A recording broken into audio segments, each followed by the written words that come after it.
Stop forcing your caravan bed closed. If it feels stuck, you're not actually fighting cables and canvas. You're actually fighting an airlock. And by pushing harder, you're actually going to damage the van. Here's what you should be doing instead. Let me take you around to the back of the caravan.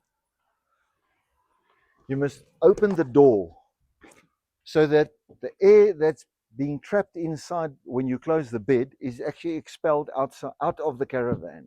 So we go around to the front, unzip here, drop your bar there, like that. Leave this open, don't close it. Once again, it'll allow the air to escape. And now when you close your bed, you'll see immediately that you don't have the airlock that we showed before. So now you can quite comfortably close it.